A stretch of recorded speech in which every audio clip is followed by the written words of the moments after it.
শীত, গ্রীষ্ম কিংবা বর্ষা, হাতে লাঠি, মুখে হুইসেল, ঠায় দাঁড়িয়ে থাকেন সড়কে।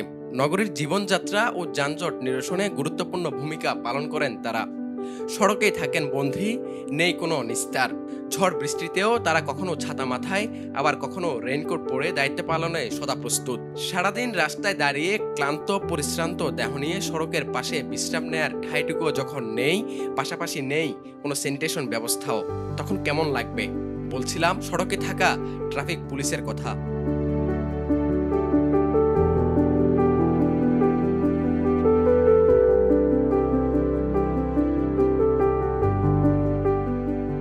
আগস্ট পূর্ববর্তী সময়ে নগর জুড়ে ছিল অস্থায়ী ট্রাফিক বক্স, যেখানে দুপুরের খাবার কিংবা হালকা নাস্তা অথবা রোদে দাঁড়িয়ে থাকা ক্লান্ত দেহটাকে একটু শান্তি দেওয়ার সুযোগ। 5 আগস্ট সরকার পতনের পর নগরের সবগুলো ট্রাফিক বক্স ভেঙে গুঁড়িয়ে দেওয়া হয়, সাথে লুটপাট করা হয় ট্রাফিক বক্সের মালামাল।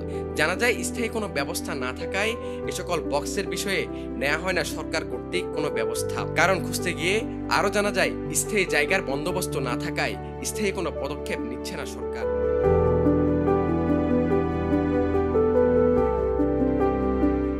এর আগে থাকা ট্রাফিক বক্সগুলোতে ছিল না কোনো স্যানিটেশন ব্যবস্থা, যার ফলে পুরুষ সদস্যরা দায়িত্ব পালনে খুব একটা সমস্যা দেখা না গেলেও সংকটে পড়ে নারী ট্রাফিক সদস্যরা। এতে নগরীর দু একটি জায়গায় নারী ট্রাফিক সদস্যদের দেখা গেলেও বেশ সংকটাপন্ন অবস্থায় থাকেন নারী সদস্যরা।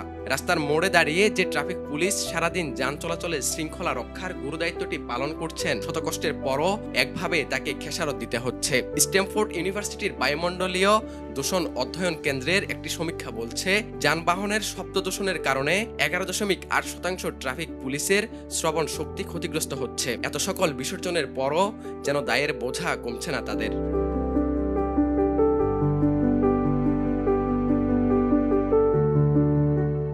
এ সকল বিষয়ে আমরা জানতে চাই ট্রাফিক পুলিশের ঊর্ধ্বতন কর্মকর্তাদের কাছে। ট্রাফিক পুলিশ আপনারা দেখবেন, ট্রাফিক সদস্যরা সকাল ভোর 6টা থেকে নিয়ে ক্ষেত্র বিশেষে রাত 12টা-1টা পর্যন্ত তাদেরকে একটানা কাজ করতে হয়। যেহেতু রাস্তার মধ্যে তারা কাজ করে, তাদের বিভিন্ন প্রাকৃতিক দুর্যোগ আছে, বিভিন্ন পরিস্থিতি যেমন রোদ, বৃষ্টি, ঝড়, এই সমস্ত পরিস্থিতি থেকে তাদেরকে নিজস্ব একটু রেস্টের জন্য বলেন এবং নিজেদেরকে নিরাপদে অবস্থানের জন্য বলেন স্থাপনার প্রয়োজন হয়, তাদের জন্য অফিসের প্রয়োজন হয়। আপনারা জানেন যে ট্রাফিকের আসলে রাস্তার পাশে যে বক্সগুলো করা হয় এগুলো হচ্ছে অস্থায়ী স্থাপনা।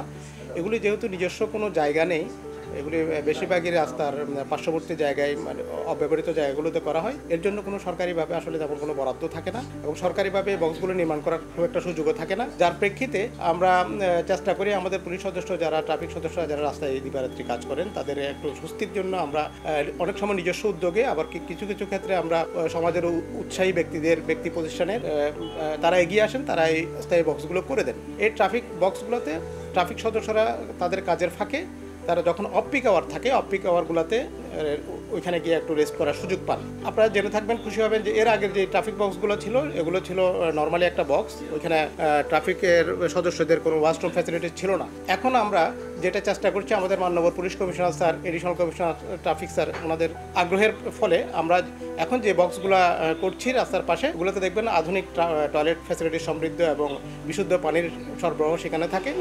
তো এই ধরনের বক্সগুলোকে আমরা আবার পুনরায় সংস্কার এবং পুনর্নির্মাণের উদ্যোগ নিয়েছি।